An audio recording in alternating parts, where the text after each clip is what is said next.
Hello and अस्सलामुअलैकुम। मैं हूं आपका मेज़बान डॉक्टर मोहम्मद यूसुफ। अपने डिजिटल चैनल पे आपको खुशामदीद कहता हूं। आज का हमारा मौजू है डेफिनेशन ऑफ रिसर्च। आज हम आपको बताएंगे कि रिसर्च को कैसे डिफ़ाइन करते हैं, बेसिक रिसर्च की क्या तारीफ़ होती है और अप्लाइड रिसर्च की क्या तारीफ़ होती है। और हम आपको ये भी बताएंगे आज के लेक्चर में कि इन दोनों का इंटीग्रेटेड मॉडल अगर बनाएं तो हम दोनों की कंबाइंड डेफिनेशन कैसे कर सकते हैं। जी वेलकम बैक नाजरीन। आज हम आपको बताएंगे कि रिसर्च को किस तरह डिफ़ाइन करते हैं। तो आइए चलते हैं आज के लेक्चर की तरफ। जी ये मैंने एक डेफिनेशन लिखी है कि scientific research is a systematic controlled empirical and critical investigation of propositions about the presumed relationship between various phenomena। और करलिंगर 1986 और इसका पेज नंबर 10 है। मैं इसकी थोड़ी सी आपको वजाहत करता हूं कि इसका मतलब क्या है। मैंने ये देखें सिस्टमैटिक, कंट्रोल्ड, एम्पिरिकल और क्रिटिकल इन्वेस्टिगेशन को बोल्ड किया है। ये रिसर्च के अंदर बहुत इंपॉर्टेंट वर्ड्स हैं और इनके नीचे जाके मैं वजाहत भी करता हूँ। ये देखें, ऑफ प्रपोजिशंस अबाउट दी, इनको अटैलिक किया हुआ है। अब ये जो अटैलिक है ये एम्फेसिस, इसका मतलब है एम्फेसिस, यानी इन अल्फाज पे जोर दिया हुआ है। अब एम्फेसिस हम दो तरह से कर सकते हैं। एक ये है कि मैं अपनी तरफ से एम्फेसिस ऐड कर सकता हूँ जिस चीज़ को मैं इंपॉर्टेंट समझता हूँ, और दूसरा है कि ओरिजिनल ऑथर जो है उसने किसी चीज़ को एम्फेसाइज किया हो या एम्फेसिस ऐड किया हो। ये जो एम्फेसिस है ऑफ प्रेपोजिशंस अबाउट दी, ये ओरिजिनल है। मतलब करलिंगर की जो ये डेफिनेशन है, जो उनकी किताब फाउंडेशंस ऑफ बिहेवियरल रिसर्च, उसके पेज नंबर 10 पे मौजूद है। आगे जाके ये इसका मुकम्मल हवाला भी आएगा। ये वहाँ पे ये जो है ये एम्फेसिस ऐड किया हुआ है। अब ज़रा हम इसको देख लेते हैं, इस डेफिनेशन को ज़रा वन बाय वन के सिस्टमैटिक का क्या मतलब है। सिस्टमैटिक एंड कंट्रोल्ड पहले ये देखते हैं। Scientific research is systematic and controlled. In other words, balfaze digar, it is structured and ordered inquiry following certain steps that build our confidence in this process.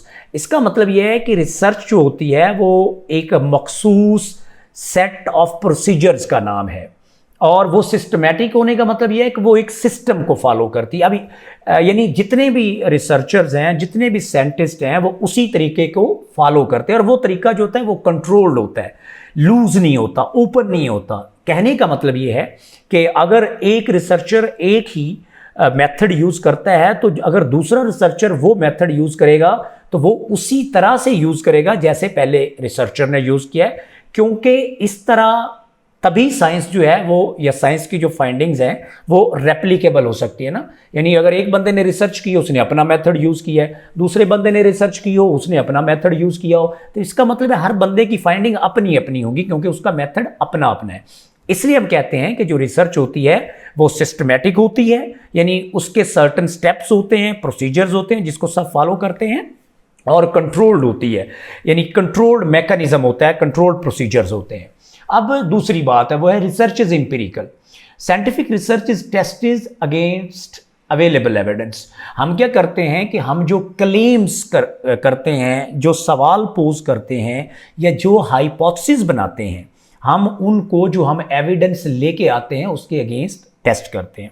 दूसरे अल्फाज में हम ये कह सकते हैं कि subjective beliefs are tested against objective reality. यानी जो हम सवाल बनाते हैं या जो हम हाइपोथेसिस बनाते हैं वो एक हमारा सब्जेक्टिव बिलीफ होता है, हमारी अजम्पशन होती है, हमारा टेंटेटिव गेस होता है। हम उसको कैसे टेस्ट करते हैं? हम डेटा लेके आते हैं, डेटा को कलेक्ट करते हैं, डेटा का एनालिसिस करते हैं, और फिर हम जो हमारे सब्जेक्टिव बिलीव्स हैं उनको हम ऑब्जेक्टिव रियलिटी के अगेंस्ट टेस्ट करते हैं। हम ये कह सकते हैं कि our notions are put in the court of empirical inquiry and tested. हम क्या करते हैं, हमारे जो ख्यालात होते हैं, हमारे जो तसव्वुरात होते हैं, हमारे जो सवाल होते हैं, हमारी जो अजम्पशंस होती हैं, हमारे जो हाइपोथेसिस होते हैं, हम उनको डेटा के अगेंस्ट चेक करते हैं, और अगर डेटा उनको वैलिडेट करते हैं तो हम कहते हैं कि हमारी जो अजम्पशंस हैं, हमारे जो बिलीव्स हैं वो सच साबित हुए। अदरवाइज हम कहते हैं कि वो दुरुस्त नहीं है। ये इसका मतलब है कि एम्पिरिकल है, यानी डेटा हम लेके आते हैं। जो एम्पिरिकल का मतलब है the data which comes with 5 senses. जिसको हवासे खमसा भी उर्दू में कहते हैं। और लास्ट इसमें बात है वो है क्रिटिकल इन्वेस्टिगेशन। अब जो एविडेंस आती है उसको हम क्रिटिकली एग्जामिन करते हैं इससे पहले कि वो पब्लिक नॉलेज बन जाए। इसका मतलब ये है कि जो भी हम डेटा कलेक्ट करते हैं, जो भी एविडेंस हम अपने हाइपोथेसिस को या रिसर्च क्वेश्चन को सपोर्ट करने के लिए या अप्रूव करने के लिए या कंफर्म करने के लिए लेके आते हैं, उसको हम लेमैन अप्रोच से नहीं देखते, इसकी बजाय हम उसको क्रिटिकली देखते हैं, उसका क्रिटिकल एनालिसिस करते हैं, उसको तमाम पहलुओं से उसका अहाता करते हैं, उसका तज्जिया करते हैं। और तज्जिया करने के बाद फिर हम जब हमें इस बात का इत्मीनान हो जाता है कि ये एविडेंस जो है ये दुरुस्त है, ये फैक्चुअल है, ये ऑब्जेक्टिव है और ये हमारे अजम्पशंस को, हमारे सवालों को, हमारे हाइपोथेसिस को सपोर्ट करती है, तो उस वक्त फिर वो पब्लिक नॉलेज बन जाता है। फिर हम उन फाइंडिंग्स को पब्लिश करते हैं, जिसके बाद वो पब्लिश फाइंडिंग जो है वो पब्लिक नॉलेज बन जाता है। तो ये एक डेफिनेशन है। मैं कुछ और डेफिनेशंस आपके साथ डिस्कस करता हूँ ताकि आपको आइडिया हो जाए कि बुनियादी तौर पे रिसर्च को डिफाइन कैसे करते हैं और इसका मकसद होता क्या है। आइए हम इस डेफिनेशन से अब निकल के अगली डेफिनेशन में चलते हैं। ये देखें जी, a systematic investigation to find answers to a problem. ये बहुत सादा, आम फहम और समझ आने वाली डेफिनेशन है। इसमें आप ये देखें, लफ्ज़ है अ सिस्टमैटिक इन्वेस्टिगेशन। अगर इन्वेस्टिगेशन सिस्टमैटिक ना हो तो वो देखें जर्नलिस्टिक इन्वेस्टिगेशन भी हो सकती है, कोई आम इन्वेस्टिगेशन भी हो सकती है, लेकिन जो साइंटिफिक इन्वेस्टिगेशन होती है या जो रिसर्च होती है वो सिस्टमैटिक इन्वेस्टिगेशन होती है। हम क्यों करते हैं? To find answers to a problem. यानी जो मसाइल होते हैं, चाहे वो एकेडमिक नेचर के हों, थ्योरेटिकल नेचर के हों या अप्लाइड नेचर के हों या रियल लाइफ प्रॉब्लम्स हों, उनके जवाब तलाश करने के लिए हम जो सिस्टमैटिक प्रोसीजरल इन्वेस्टिगेशन करते हैं, तहकीक करते हैं, चीज़ों को एक्सप्लोर करते हैं, उसे हम रिसर्च कहते हैं। ये बर्न्स की डेफिनेशन है, 1994 पेज नंबर 2 पे मौजूद है उनकी किताब के। ये भी मैं आपके साथ आगे जाके पूरा रेफरेंस जो है वो शेयर करता हूँ। अब हम थोड़ा सा इसको आगे लेके चलते हैं। यहाँ पे आते हैं तीसरी डेफिनेशन, जो research is a structured inquiry. अब देखें, सिस्टमैटिक एंड स्ट्रक्चर्ड इंक्वायरी, यहाँ पे इन्वेस्टिगेशन का है, यहाँ पे इंक्वायरी का है। तो स्ट्रक्चर्ड का मतलब भी सिस्टमैटिक है, यानी स्ट्रक्चर्ड का मतलब है कि ये सर्टन स्टेप्स को फॉलो करती है, सिस्टम को फॉलो करती है। That utilises acceptable scientific methodology. अब एक्सेप्टेबल साइंटिफिक मेथडोलॉजी का क्या मतलब है? कि ऐसी मेथडोलॉजीज, ऐसे मेथड्स, ऐसी अप्रोचेज जिस पे बेशतर जो साइंटिस्ट हैं उनका इत्तेफाक होता है, उनको वो यूनैनिमसली एक्सेप्ट करते हैं कि ये जो साइंटिफिक मेथड्स हैं या मेथडोलॉजी या मेथडोलॉजीज हैं ये एक्सेप्टेबल हैं, सूटेबल हैं और अप्रोप्रिएट हैं। क्यों हम ऐसा करते हैं? To solve problems. अब देखें, इसमें दो चीज़ें हैं, मैंने तीन चीज़ें बुनियादी तौर पे। एक तो स्ट्रक्चर्ड इंक्वायरी मैंने रेड की थी, ये मैंने आपको बता दिया कि स्ट्रक्चर को सिस्टमैटिक भी कहते हैं। टू, उसका अगला ये देखें, टू सॉल्व प्रॉब्लम्स। अब ये जो टू सॉल्व प्रॉब्लम्स का मतलब है कि रियल लाइफ में जो हम प्रॉब्लम फेस करते हैं, फ़र्ज़ करें कोई न्यूज़पेपर है, उसकी जो व्यूअरशिप है उसमें कमी आ गई है और एडिटर ये जानना चाहता है कि ये कमी क्यों आई है, तो ये जो प्रॉब्लम है ये रियल लाइफ प्रॉब्लम है, अप्लाइड प्रॉब्लम है। और दूसरी बात क्या है? And create new knowledge. अब टू क्रिएट न्यू नॉलेज जो है ये थ्योरेटिकल नॉलेज होता है। We create theories with research, फिर हम उन थेरीज को मॉडिफाई करते हैं। क्यों मॉडिफाई करते हैं? अगर वो theories over the period of time हमें पता चलता है कि उनमें डेफिशिएंसीज हैं तो हम उनको रिवाइज करते हैं, मॉडिफाई करते हैं, और बाज़ का अगर उनमें बहुत ज़्यादा फ्लॉज हों तो फिर हम उनको रिजेक्ट करते हैं और नई थेरीज प्रपोज करते हैं।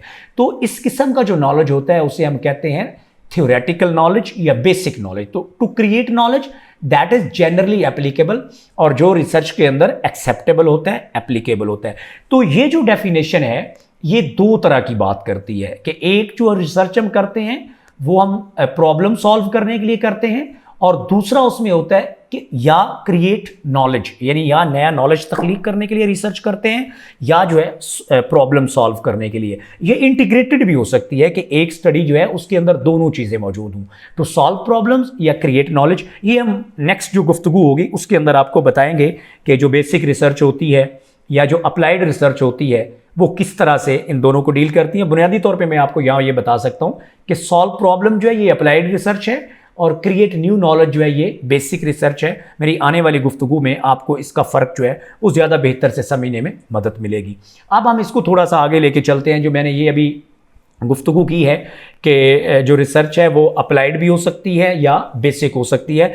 मैं आपको इसकी थोड़ी सी वजाहत कर, तो ये देखें, ऑब्जेक्टिव्स ऑफ सोशल रिसर्च, तहकीक का मकसद क्या है, जो समाजी तहकीक हम करते हैं उसका मकसद क्या होता है। ये जो कोट है ये बड़े बेहतरीन तरीके से बताती है कि रिसर्च हम क्यों करते हैं। ये देखें, the objective of academic research, academic research जो है उसको बेसिक रिसर्च भी कहते हैं, और ये ऐसी रिसर्च होती है जो नया नॉलेज तख्लीक करने के लिए की जाती है यूनिवर्सिटीज़ में, थीसिस की शक्ल में, रिपोर्ट्स की शक्ल में, रिसर्च पेपर्स की शक्ल में ये की जाती है।